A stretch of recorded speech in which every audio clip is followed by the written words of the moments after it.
फल की कदापि चिंता मत करो, फल को हेतु मत मानो, केवल कर्तव्य कर्म का आज्ञा पालन, सीधे भगवत प्राप्ति, कोई विघ्न नहीं, कोई परीक्षा नहीं। परीक्षा उसकी होती जो विद्यार्थी होता है, जो समर्पित अपना बच्चा होता है, उसकी परीक्षा नहीं होती।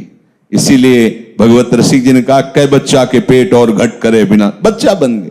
जो पढ़ाकू हैं उनकी परीक्षा होती है। हम पहले ही कह रहे हैं बुद्धिहीन हैं, अजितेंद्रिय हैं, नाथ जैसे भी हैं, पर आपके हैं, वहां परीक्षा नहीं होती, ध्यान रखना। वहां जहां ये होता है मैं जितेंद्रिय हूं, मैं बुद्धिमान हूं, मैं ज्ञानी हूं, तो फिर वहां परीक्षा दिया जाता है, हल करो ये प्रश्न। ऐसे लोगों के बहुत से विरोधी बन जाते हैं और वो ऐसे दुर्गति के जाल में फंसता चला जाता है, निकलना मुश्किल होता है। कैसे लोग? मुझे सुख भोगना है, मस्त रहना है, चाहे दुनिया में आग लगे, पहली बात। दूसरी बात, जिन लोगों के ये विचार रहते हैं, अरे किसने देखा है भगवान को, मरने के बाद क्या होगा किसने दे, ये सब गपोड़ बातें हैं, ना लोक है ना परलोक है ना भगवान है, मौज मस्ती लो। ऐसा भी कर्तव्य कर्म का पालन नहीं कर सकता। जिसके ऐसे विचार है, ना भगवान पर विश्वास है, ना लोक पर विश्वास है, ना धर्म पर विश्वास है, ऐसा स्वेच्छाचारी मनुष्य राक्षस ही कहा जाता है। दूसरी जो सूत्र वृत्ति बताई गई, यह भी राक्षसी वृत्ति है। यह किसी भी पाप कर्म में उतर सकता है, जैसे ऊपर वाला भी ऐसे दूसरा भी, क्योंकि ना भगवान का भय है, ना उससे शास्त्र का भय है। शास्त्र का भय होता है, उसमें लिखा है कि ऐसा नहीं करना, भाई मैं नहीं करूंगा, उसमें लिखा है ऐसा। वो संत कह रहे थे मैं ऐसा नहीं कहूंगा, वो गुरुदेव के मैं ऐसा नहीं करूंगा, मैं ऐसा नहीं देखूंगा, मैं ऐसा नहीं बोलूंगा, क्योंकि संत कह रहे थे, गुरुदेव कह रहे थे, शास्त्र कह रहे थे, वही बच पाता है। लेकिन ये ऐसी बुद्धि वाले बहुत लोग मिलेंगे, कहां भगवान कहां लोक परलोक, सब गपोड़ बातें, ओ मर के नरक जाना है स्वर्ग जाना है, अरे सब मस्ती लो। ऐसा मनुष्य स्वेच्छाचारी हो जाता है, किसी भी पाप कर्म में वो भयभीत नहीं होता। बुरे कर्म का फल, परलोक में जाके दुख भोगना, सब गपोड़ मानता है, सब गप है, कहीं कोई नहीं। ऐसे जो भाव वाला होता है, वो प्रगट में और छिपकर दोनों प्रकार से भरपूर पाप कर्म ही केवल करता है। ऐसे लोगों के संग से भी बचना चाहिए, जिनका भी परिचय दे रहे हैं।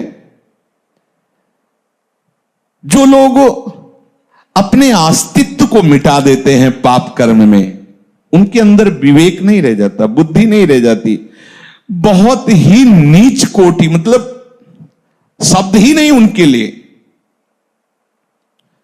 निंबुआ घाट गंगा के किनारे जब हम भ्रमण करते हैं, तो जैसे कोई बहुत मनोरम स्थान दिखाई दिया, एकांत शांत ऐसा, तो साल साल 2-2 साल रुक भी जाते थे, रुक गए भिक्षा के द्वारा, बस एकांत सेवन। तो निंबुआ घाट है, एक बहुत बढ़िया स्थान है, बहुत सुंदर स्थान, जहां भजन की स्वाभाविक प्रवृत्ति उदय हो, किसी का ज्यादा आना जाना नहीं, भागीरथी समीप से बह रही, बहुत ही। तो वहां 20-20 किलोमीटर लगभग दूर गांव होंगे, तो वहां से एक ब्राह्मण आते थे, तो कभी कोई प्रश्न करते तो भगवत कृपा से ऐसे सहज में ऐसे उत्तर, कोई प्रवचन नहीं, ऐसे 1-2 ऐसे में। तो उनकी बड़ी श्रद्धा बढ़ी, तो एक बार वो अपने परिवार को लिवा के लाए, तो साथ में उनकी बेटी भी थी जो नवयुवती थी, तो ऐसे पूरी जली हुई थी, ऐसे पूरी, ऐसे यहां से ऐसे बड़ी सुंदर आकृति पर इधर से जली हुई। तो स्वाभाविक प्रश्न उनका, ये जन्म से ऐसा है इस बच्ची के, या? उनका नहीं महाराज, 1 मिनट लगेगा हमें बताने में। तो कहा नहीं, बताए। बोले भगवत कृपा से हमारे पास सब कुछ है, जमींदारी रही बाप बाबा से, तो खूब धन संपत्ति है। उस समय उन्होंने कहा करोड़ों रुपए लगाकर हमने अपनी बेटी का ब्याह किया बड़े घरानों में, और वहां गई तो कुछ समय तो ठीक रहा, फिर उन लोगों को पता नहीं क्या हुआ, कि प्रताड़ित करने लगे। ये जब आती तो बताती तो हमें लगता कि घर परिवार में ऐसा होता है। हमने कहा कोई बात नहीं, सहन करो, धीरे धीरे सब ठीक हो जाएगा, नया नया है इसलिए ऐसा। एक दिन उन्होंने उसे बांध दिया रस्सी से और मिट्टी का तेल डाल करके आग लगा दी। अब वो भगवान की लीला थी कि आग जो लगी तो सीधे रस्सी में ही लगी पहले, तो कुछ शरीर में लगी तो रस्सी जल्दी से जल गई तो जीना था, जीना से भागकर ऊपर छत में गई और पड़ोस के घर, पहले छप्पर होते थे ऐसे ऐसे आंगन बीच में, तो छप्पर में ऐसे गिर के और आंगन में गिर जाके। अब ब्राह्मण परिवार के थे तो उनके परिवार के ही वो थे और उनके पास बंदूक आदि भी थी। तो देखा उनका बेटा ये क्या, तो उनका पापा और सब मिलकर हमें जला रहे हैं। उनका बिल्कुल निश्चित कंबल आदि से ढका उसको और बंदूक ले खड़े हो गए और कहा सबको गोली मार देंगे अगर हमारे घर आओगे। और फिर सूचना दी उनके पिता को, तो वो उनको, अब वो ऐसी, अब ये क्या है, क्या है, अर्थ भी है लेकिन पिशाच वृत्ति है। उनको पता नहीं कैसा घोर कर्म कर रहे, क्योंकि किसने देखा भगवान को, किसने देखा लोक परलोक को, मनमानी आचरण।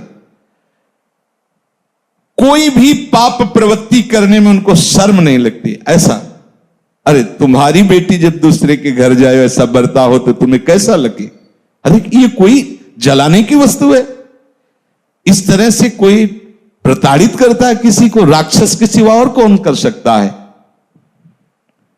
आसुरीम योनिमापन्नो मूढ़ा जन्मनि जन्मनि माम प्राप्य कौन्ते ततो यांत्यधमाम गतिम। भगवान कहते ऐसे लोगों को घोर दुर्गति में देता हूं और बार बार भयानक पीड़ा देता हूं, गलित कुष्ठ, ये वो नर्क, दुनिया की दुर्गति। ना आंख ठीक से खुल रही है, ना शरीर सड़ रहा है, भोग किया मनमानी तो भोग। उस भगवान कह रहे हैं आसुरीम योनिमापन्ना मूढ़ा जन्म, ऐसे मूढ़ों को मैं जन्म जन्मांतर कष्ट देता है, स्वामी बोल रहे हैं स्वयं। तीसरा, ऐसे लोगों को बिल्कुल संग नहीं करना चाहिए जिनका परिचय दे रहे हैं। मेरा कोई क्या बिगाड़ लेगा, मेरा कोई क्या बिगाड़ लेगा, ऐसे संसार का बहुत अहित करने वाले वृत्ति के लोग होते हैं। बहुत अहित कर, मेरा कोई क्या बिगाड़ लेगा, मैं जो करूंगा जो करूंगा। किसी से ये ठीक से बात भी नहीं करते ऐसे लोग, अहंकार से भरे रहते हैं। अभिमान के कारण इनकी शत्रुता ही बढ़ती रहती है। अपने बंधु बांधवों का भी ये हित नहीं कर सकते ऐसे स्वभाव वाले लोग। ये फलस्वरूप सबसे घृणा करते हैं और स्वयं सबके घृणा के पात्र बन जाते हैं। ये केवल अपने अभिमान की पुष्टता के लिए ही कर्म करते, जो करने की भावना भी बनती है तो ऐसे लोगों से दूर रहना चाहिए। चौथे, क्या करूं, मैं तो निरुपाय हूं,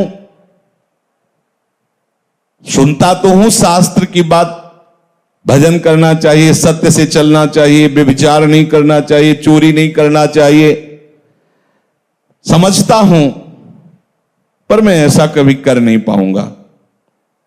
वो तो कोई अवतारी पुरुष होते हैं जो भजन आदि करते हैं, हम लोगों के तो और बस विषय सेवन, ये थोड़ा सा, इनकी थोड़ा सा बुद्धि प्रकाशित है। वो इतना तो मानते हैं कि जो शास्त्र और संतजन कह रहे हैं सत्य है, पर मैं ये कर नहीं पाऊंगा, ये भी चौथे नंबर पे हैं। ऐसे लोगों का भी संग नहीं करना चाहिए। भाई मेरे से भजन होता नहीं है, हाँ ठीक है, भजन करना वो संत महात्माओं का काम है, हमारा काम नहीं है। हमारा काम है केवल माया प्रपंच में फंसे रहना। तो ऐसे भी लोगों का संग नहीं कर, ऐसे लोग भी वो कर्तव्य कर्म का पालन नहीं कर सकते। क्या करूं, मैं तो लाचार हूं, पता नहीं कौन मेरे सिर पर बैठ जाता है और मुझसे ये सब करवा लेता है। मैं करना तो नहीं चाहता, पर पता नहीं कैसे हो जाता है। और बहुत सी जिम्मेवारियां हमारे ऊपर हैं, ये सब शास्त्र की बातें मैं नहीं कर पाऊंगा। हाँ, अगर कोई भगवत प्राप्ति है तो महात्माओं के लिए है, हम जैसे गृहस्थों के लिए तो नहीं। और फिर भगवान को लेकर भी हम क्या करेंगे? बुद्धि है, अगर भगवान मिल भी जाएगा तो करेंगे क्या यार? न पत्नी है, न पुत्र है, केवल भगवान है, तो क्या करेंगे हम? बुद्धि है, उतने विकास है। अब हमें तो केवल अपना जीवन यापन करना, अपने परिवार का पालन पोषण करना, ये शास्त्र की बातें और भगवत प्राप्ति और भजन ये सब हमसे नहीं हो पाएगा। क्या करूं? मैं निरुपाय हूं, मुझसे ये सब नहीं हो सकता। ये चौथे प्रकार के लोग।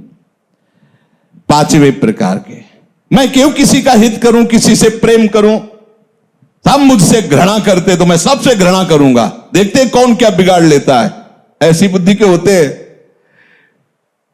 ऐसी हीन भावना अपने अंदर भर लेते हैं कि सबको दुख देते रहते हैं, वाणी से, चेष्टा से। वो एकदम जल्द, सोचो कैसी स्थिति होगी। और ऐसे है, दर्शन होते हैं, हाँ ऐसे है। अगर होते ना तो लिखा कैसे जाता शास्त्रों में? वो इतनी घृणा दूसरों से करने लगते हैं कि उनको अपना भी जीवन भार लगने लगता है। जैसे आत्महत्या आदि ऐसे निंदनीय कार्य जो करते हैं, लगभग ऐसे ही स्वभाव से। जब दूसरों का बहुत हित किया जाता है तो अपनी बुद्धि खुद निर्णय कर देती है कि इससे अच्छा है मर जाओ, और वो ऐसा उपाय करने लगता है कि यार वो एकदम निराश, एकदम हताश, अपने ऊपर घृणा आ जाती है। ऐसे लोग कुछ मिनट में आपके सारे सत्संग पर पानी फेर सकते हैं, ध्यान रखना। इसीलिए भगवान राम के वचन है, बर भल बास नरक करताता, दुष्ट संग जनि देव। भले नरक का बास मिल जाए लेकिन ऐसे दुष्टों का संग ना मिले। छठवां, क्या करूं, मैं तो बस दुख भोगने के लिए पैदा हुआ हूं, सब सुखी है, मेरे ही हिस्से में पूरा दुख दिया। नहीं बजता भगवान को, चलूंगा विरोध में चलूंगा, और कितना दुख देंगे। वो और उत्साहित होकर पाप कर्म करता। बुद्धि देखो कैसे प्रेरित करती है। बड़ा चिड़चिड़ा स्वभाव, नाक में गुस्सा, कोई बोल दे तो पीटने का भाव, एकदम ऐसे मिलते हैं। मैंने देखा संसार में कोई हमारा नहीं, सब हमें दुख देने के लिए तैयार। तो मैं किसी को सुख क्यों दूं? बख्शूंगा नहीं, अगर कोई छेड़ेगा तो समझ लो एकदम उदासी, निराशा, क्रोध, उद्विग्नता, मस्तिष्क विकृति, उन्माद, ये इसके मित्र होते हैं ऐसे लोगों के। सातवां, जगत में कोई भी अच्छा नहीं, सब दुष्ट स्वभाव वाले, बुरे गंदे लोग हैं, कोई अच्छा नहीं। फिर मैं इनके साथ अच्छाई क्यों करूं? जो जैसा होता वैसे ही करना चाहिए, दुष्टों के साथ दुष्टता ही करूंगा। ऐसे भी है ऐसे भी। वो जिसको देखो उसमें दोष ही निकालेंगे, कहीं भी गुण बुद्धि उनकी नहीं होती। अतएव न वो अपना भला करते, न वो दूसरों का भला होने देते। आठवां, मुझे ऐसे कार्य करना चाहिए कि अंदर से भले मैं वैसा नहीं हूं लेकिन लोग मुझे ये कहें कि बहुत बढ़िया है। ऐसे ये थोड़ा सुधार की तरफ है। इतनी तो बात समझ में आ गई कि मुझे ऐसे कार्य करना चाहिए कि लोग कहें कि ये बढ़िया है। और घोर राक्षसी से तो थोड़ा मनुष्यता में आने, भले असलियत नहीं है पर कम से कम यश प्राप्ति के लिए प्रगट में ऐसा हिंसात्मक कार्य, दूसरों को भयानक दुख देने वाला कार्य नहीं करेंगे। ये आठवें सूत्र में कहा कि लोग मुझे अच्छा समझें, भले मेरे में अच्छाई नहीं पर मुझे ऐसे दिखावा करना। भैया ऐसे हो तो भी चलेगा, कम से कम दिखावे के लिए ही सही। किसी की हिंसा न करे, किसी की चोरी न करे, किसी के व्यभिचार न करे। वो उनका असलियत भाव नहीं, पर वो दिखावे के लिए सारा नाटक करना चाहते हैं। 9 नंबर, कहते हैं कि वैराग्य ले लो, राग मत करो, भजन करो जा करके। अगर मैं घर से निकल जाऊं तो सब चौपट हो जाएगा, मेरे द्वारा ही ये घर चलता है। ये भी उसी पंक्ति में है जिनका संग नहीं करना चाहिए। 10वां, अपने को तो बस वही उपाय करना है कि बड़ी शौकीनी से, विलासिता से आराम से जिंदगी कटे, बस मुझे वही करना है। तो ऐसे लोगों का संग अपने कर्तव्य का पालन करने वाले उपासक को कभी नहीं करना चाहिए, क्योंकि इनके संग से तुम्हारी दबी हुई जो कुमति है, कोई ऐसा न समझे कि मेरे अंदर कुमति नहीं, कुमति सुमति सबके उर राहें, बस जहां अवसर मिला सत्संग का तो सुमति बढ़ी और कुमति को दबा करके धीरे धीरे उसको नष्ट कर देती है, वो महात्मा बन जाता है। जहां सुमति तहां संपत्ति नाना और जहां कुमति तहां विपत्ति निदान। और जहां कुसंग मिला सुमति को दबा करके कुमति इतनी बढ़ जाती है कि इस गली में आने के लिए राजी नहीं करेगी। क्या सत्संग, कुछ नहीं, कुमति बढ़ जाती। इसलिए भगवान आदेश कर रहे कर्मण्ये वाधिकारस्ते मा फलेषु कदाचित्। सच्ची मानो यदि तुम फल की इच्छा नहीं करोगे तो ऐसा फल मिलेगा कि निहाल हो जाओगे। अगर फल की इच्छा करके करोगे तो तुम क्या मांग सकते हो? अगर किसी बादशाह के पास गांव के एक गरीब आदमी को भेजा जाए, आप लोगों ने गांव की जिंदगी शायद ना देखी हो, हमने देखी। मिट्टी का घरौंदा, ऊपर से कुस का छप्पर, मेहनत करके आ रहे, 4 रोटी प्याज ऐसे हाथ में लेके खा रहे, एक फटी सी रजाई, पूरा परिवार उसी में, वो दिखा है। वो भी रोटी वो मेहनत करके ला रहे हैं ऐसे। अब उस आदमी को एक बादशाह के सामने पेश किया जाए, जो चाहो मांग लो, वो क्या मांगेगा? बहुत ये कहेगा कि ये हमारा घर पक्का बन जाए, और हिम्मत करेगा डरते हुए तो साल भर के लिए भोजन व्यवस्था कर दी जाए। वो क्या मांगेगा? अगर बादशाह के ऊपर छोड़ दे कि हुजूर आप जो चाहें, तो वो अपनी लेवल से सोचेगा। वो जब सोच के देगा तो तुम्हें जो मांगना भी नहीं आता था वो अपने आप सब प्राप्त हो जाएगा। ऐसे चतुर सुजान भक्तों से जब भगवान ने कहा है कि वरम ब्रूहि, वरदान मांगो, ये होता क्या है प्रभु वरदान? कई ऐसे चतुर सुजान भक्त हुए हैं जिन्होंने भगवान को फंसा लिया। जो इच्छा हो, तो प्रभु मांगना ही नहीं आता, मतलब मांगे तो क्या, हमें कुछ समझ में ले, आपको जो अच्छा लगे आप दे दीजिए। अब आप ये थोड़ी कहेंगे कि ब्रह्मलोक ले लो या स्वर्गलोक ले लो, क्योंकि वो जानते हैं सब माया के द्वारा रचित है। तो फिर आप क्या करते हैं? अविरल भक्ति प्रदान करके उसके अधीन हो जाते हैं। ये बहुत बड़ा रहस्य है। एक छोटा सा भी कर्म आपको भगवत प्राप्ति करा देगा। समय नहीं, पर मैं कुछ क्षण की बात बता रहे हैं, अपने जीवन की घटना। काशी में तुलसी घाट में ऊपर ऐसे बैठे हुए थे, युगल किशोर पास बैठे थे, ये कुछ प्रसाद लाए थे पाने के लिए। इतने में वर्षा शुरू हुई, दूर दृष्टि गई तो देखा 80 घाट उस समय कच्चा था, अब सुनते हैं पक्का हो गया। तो उस कच्चे में पूरा पानी बह करके ऐसे वहीं से निकलता, और एक आदमी पड़ा था ऐसे। तो युगल किशोर से कहा, ये मुर्दा है क्या? क्योंकि काशी में मुर्दा कोई आश्चर्य वाली बात नहीं होती। जैसे लकड़ियों के टाल होते हैं, ऐसे वहां मुर्दे का क्रम रखा होता है। अखंड चिता जलती रहती, अखंड चिता। दशाश्वमेध घाट में सैकड़ों चिताएं जलती ही रहती है, महाश्मशान जलती ही रहती। वहां मुर्दा कोई खास बात नहीं होती। अरे मुर्दा वह तो एक साधारण बात है, चिता भस्मा लेपो गरल मसनम, वो महादेव की नगरी।